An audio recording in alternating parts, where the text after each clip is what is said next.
Assalamualaikum warahmatullahi wabarakatuh. Oke, selamat datang di Sandro Channel. Ada pernyataan dari seorang konten kreator yang pertamanya mengkritisi Kang Deddy Mulyadi, lalu Kang Deddy membalasnya. Ternyata dia membalas lagi dengan wah semangatnya. Nah, semangat membalasnya itu luar biasa. Bahkan dia sampai mengatakan Kang Deddy ini apa istilahnya itu menuduh gitu ya, menuduh kepada orang tersebut. Padahal kalau saya lihat ya biasa-biasa saja. Kalau Kang Deddy itu tidak menggebu-gebu, biasa gitu. Tapi kita dengarkan dulu ya, bagaimana cuplikan-cuplikan yang dilakukan oleh konten kreator tersebut antara dia dengan Kang Deddy. Oleh saya dicuplik lagi supaya nanti para netizen memberikan komentarnya gitu. Kira-kira sebenarnya siapa sih yang emosi, Kang Deddy atau konten kreator tersebut? Siapa sih yang menjuluki nama itu Kang Deddy atau dia sendiri gitu ya? Oke, diawali dengan yang pertama. Inilah cara-cara kotor KDM untuk membungkam rakyat yang kritis kepadanya. Pertama adalah dengan melabeli buzzer, seperti yang terjadi di video ini. Nggak influencer, nggak tahu buzzer. Jadi kalau memang benar kita buzzer, ya mana uangnya? Kita juga mau. Inilah yang membuat anak-anak muda yang memiliki intelektual baik, yang memiliki nalar kritis, yang cinta pada negerinya, malas untuk bicara politik. Kenapa? Karena dilabeli buzzer. Dan label ini sangat tidak nyaman dan merendahkan sekali. Ya, dan itu yang dilakukan KDM untuk membungkam orang-orang yang kritis kepadanya, dilabeli buzzer gitu. Ya, dia mengambilnya cuplikannya sedikit saja gitu ya. Sebenarnya Kang Deddy ini tidak melabeli dia buzzer. Tetapi Kang Deddy kan ngomongnya gini, nggak tahu dia buzzer, nggak tahu dia influencer, gitu kan? Kalau nggak tahu, artinya Kang Deddy nggak pernah menuduh Anda sendiri sebagai buzzer. Tidak menuduh kalau menurut saya. Nah, bagaimana nih para penonton, para netizen yang melihat video ini? Silakan Anda komentar. Karena kalau saya sebenarnya kalau Kang Deddy justru diawali dengan mengucapkan terima kasih gitu kan. Nah itu, kalau dia itu mengatakan melabeli buzzer, itu hal yang tidak mengenakan katanya gitu kan. Padahal Kang Deddy sendiri ya tidak melabeli dia sebagai buzzer gitu. KDN tidak menuduh kok. Tidak ada kata-kata di situ menuduh gitu ya. Kalau menuduh itu kan tidak akan mengatakan nggak tahu dia gitu kan. Nah ini tentunya harus disikapi. Sampai Anda mengatakan kalau saya buzzer, mana uangnya? Ya nggak tahu. Ada uang atau tidak ada juga nggak tahu. Anda dapat uang atau enggak. Kan jauh. Anda juga di mana gitu. Nah ini tentunya kita harus menyikapi gitu. Ketika Kang Deddy ngobrolnya biasa-biasa saja gitu. Kok ya Anda sepertinya seperti itu ya. Oke ya, buat para netizen, buat sahabat Kang Obing, kira-kira menurut Anda gimana nih orang yang seperti ini? Kita lanjutkan ya. Kedua, dia tanya KTP-nya mana, seperti yang terjadi di video ini. Mereka yang domisili di Jakarta begitu mencintai Jawa Barat. Padahal asal Kang Deddy tahu ya, mau dia orang Jakarta, orang Papua, orang Palembang, KTP-nya sama Kang Deddy. Kita ini NKRI, kita ini bayar pajak. Dan itu menunjukkan bahwa Anda tidak matang dalam berdemokrasi. Dalam demokrasi, kritik itu penting sebagai penyeimbang, sebagai alat kontrol. Karena kekuasaan itu harus dijaga, harus dirawat. Dan dirawatnya dengan apa? Dengan kritik. Jadi kritik itu dalam demokrasi itu seperti obat. Ya harus Anda terima. Mau dari manapun datangnya. Kalau itu baik, terima. Kalau itu tidak benar, ya Anda jawab.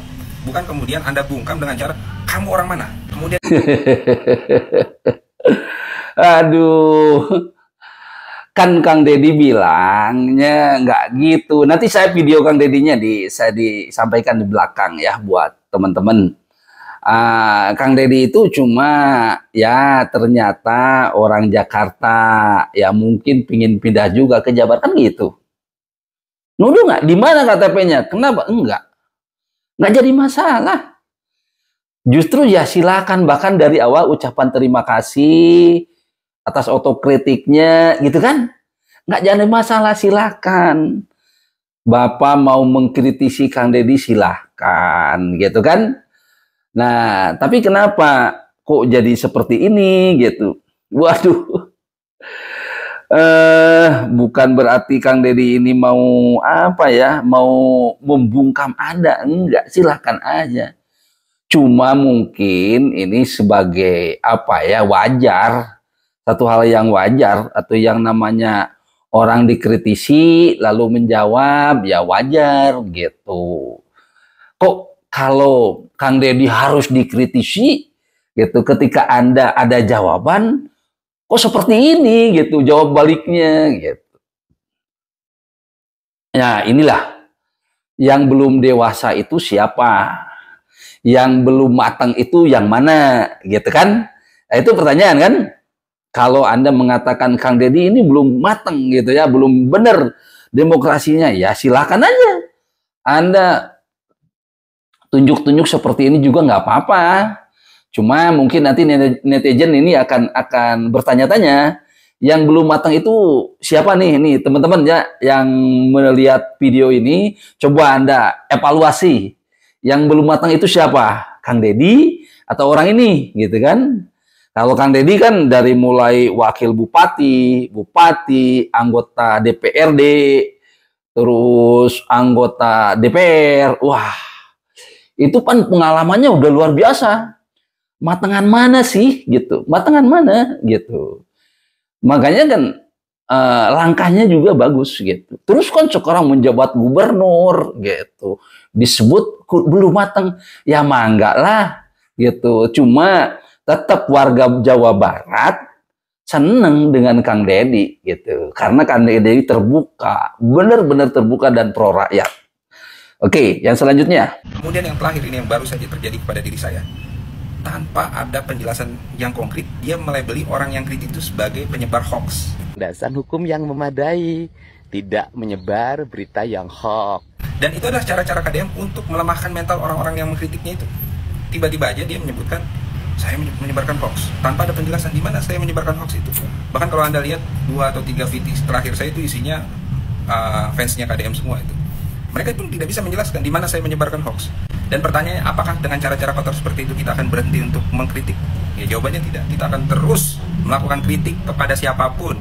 Ya, pejabat publik yang membuat kebijakan yang aneh-aneh, kebijakan yang tidak pro terhadap rakyat, kebijakan yang melanggar konstitusi, kita akan terus kritik. Ya, dan itu tidak akan pernah melemahkan kita ya, karena kita cinta kepada negeri ini. Ya, kalau Anda kan langsung mengungkapkan rasa sakitnya gitu. Baru juga segitu kok. Baru segitu, belum ada apa-apanya. Kan Anda juga ngomong ke Kang Deddy kurang segimana coba. Jadi kita harus punya ukuran. Ukuran buat diri kita, ukuran buat orang lain gitu. Kalau ke orang lain ngomong bebas, kalau Anda sendiri digituin udah cengeng gitu. Jadi ini ya memang kalau Kang Deddy kan menyatakan seperti itu, harus dasar hukumnya yang kuat, memang betul. Kalau menurut saya betul gitu. Oke, para netizen juga silakan nanti komentari lah gitu. Jadi saya ini hanya jangan sampai naratif dia aja gitu, supaya jelas. Dan yang terakhirnya, siapapun yang tidak berpihak ke rakyat itu akan dikritisi. Gitu. Nah sekarang kan saya pertanyakan, apakah Kang Deddy sampai saat ini tidak pro rakyat? Coba menurut Anda gitu, atau menurut teman-teman, Kang Deddy tidak pro rakyat? Kalau menurut saya luar biasa sekali. Bahkan hidup Kang Deddy itu sekarang untuk rakyat Jawa Barat. Dia tidak berpikir pribadi, dia tidak menyatakan apa istilahnya itu memperkaya diri, tidak. Dia juga tidak mementingkan keselamatan dirinya, juga tidak. Bahkan dia all out untuk rakyat Jawa Barat kalau menurut saya gitu kan, seperti itu. Bahkan saya sendiri berpikir, ini mudah-mudahan sehat nih Kang Deddy nih, kalau terus-terusan kayak gini kan luar biasa. Memang pro dan kontra ada gitu ya, pihak yang seneng dan tidak seneng gitu. Ketika Anda menyatakan seperti itu, kalau saya bagus, Anda mengkritisi bagus, silahkan terus aja gitu. Asalkan apa ya, mengkritisinya itu ya agar seimbang gitu ya, agar seimbang gitu. Silahkan semua kebijakan dikritisi, it's okay gitu. Tapi mungkin sahabat Kang Deddy atau yang senang dengan Kang Deddy juga akan menyampaikan, ini loh gitu. Kalau dikatakan saya akan mengkritisi orang-orang pimpinan-pimpinan yang tidak pro rakyat, nih salah satunya mungkin Kang Deddy tidak pro rakyat. Nah sebaliknya, kalau saya sampai saat ini gubernur yang pro rakyat baru ini gitu. Baru Kang Deddy selama saya berada di Jawa Barat. Oke ya, kira-kira seperti itulah dari saya. Dan mungkin di komentar itu para netizen yang melihat video ini, ya silakan menurut Anda itu gimana? Yang menurut Anda itu yang lebih baik ini yang mengkritisi ini, atau Kang Deddy yang benar-benar Kang Deddy yang dikritisinya gitu ya. Itu kan antara Kang Deddy dengan dia. Selanjutnya kita dengarkan pernyataan Kang Deddy gini ya, yang dikritik, yang dianggap oleh dia itu menganggap bahwa dia itu dituduh dan lain sebagainya. Ayo kita dengarkan. Assalamualaikum, sampurasun. Wilujeng enjing wargi Jabar, sehat, bahagia. Seluruh warganet, hari ini saya sangat bahagia karena banyak sekali para pengamat, aktivis, nggak tahu influencer, nggak tahu buzzer, pokoknya mereka rata-rata memberikan otokritik terhadap seluruh kebijakan yang diambil oleh Pemprov Jabar. Dan mereka itu rata-rata domisilinya di Jakarta. Nah, artinya bahwa banyak sekali para pengamat, aktivis, nggak tahu influencer, nggak tahu buzzer, mereka yang domisili di Jakarta begitu mencintai Jawa Barat, mungkin mereka ingin pindah juga ke Jawa Barat agar bisa menjadi warganya. Dan hari ini yang paling ramai dibicarakan oleh mereka dan dikritisi, bahkan saya dianggap sebagai orang yang anti-Islam, ini menarik banget, itu adalah tentang perubahan nama rumah sakit dari Rumah Sakit Al-Ihsan menjadi Rumah Sakit Welas Asih. Al-Ihsan kalau di bahasa kita kan artinya kebaikan. Welas Asih kalau di bahasa Arab kan Ar-Rahman Ar-Rahim. Nah tentunya otokritik ini baik. Dan yang paling utama dari jajaran manajemen rumah sakit adalah meningkatkan layanannya. Menggunakan nama-nama yang indah harus seiring dengan kualitas layanan yang lebih baik. Apalagi menggunakan nama-nama yang itu sakral dan spiritual. Kualitas layanannya harus mencerminkan kesakralan dan kespiritualitasannya. Tetapi ada yang lebih penting yang perlu saya sampaikan. Bahwa rumah sakit itu merupakan barang bukti yang dikembalikan berdasarkan putusan Mahkamah Agung tahun 2023. Barang bukti itu merupakan sitaan pengadilan atas kasus korupsi Yayasan Al-Ihsan. Nah, ada yang sebagai orang awam saya tentunya sangat bertanya. Pertanyaannya adalah, kenapa saat nama Al-Ihsan yang sangat sakral itu digunakan sebagai nama untuk melakukan tindak pidana korupsi, lantas para aktivis atau orang-orang yang sangat mencintai agama itu kok diam saja waktu itu ya? Baik, sahabat Kang Obing, barusan sudah mendengarkan versi Kang Deddy dari awal gitu kan. Nah, Kang Deddy kan lurus-lurus aja. Tidak ada kata menuduh, tidak ada kata melabeli, gitu kan.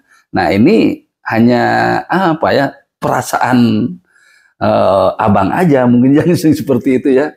Perasaan abang aja gitu. Oke, untuk selanjutnya mudah-mudahan ini bermanfaat dan tentunya keputusan ada di Anda ya. Para penonton, menurut para penonton ini seperti apa? Oke, yang menganggap ini menuduh itu siapa gitu ya. Silakan tulis aja di komentar sehingga jelas gitu. Karena saya tidak akan memberikan keputusan apakah dia benar atau salah, Kang Deddy benar atau salah. Yang jelas adalah Kang Deddy sudah melangkah dan Kang Deddy tidak menuduh siapapun gitu kan. Dia hanya nggak tahu apakah itu influencer atau itu buzzer, kan tidak tahu gitu. Oke, salam sukses dari Kang Obing. Assalamualaikum warahmatullahi wabarakatuh.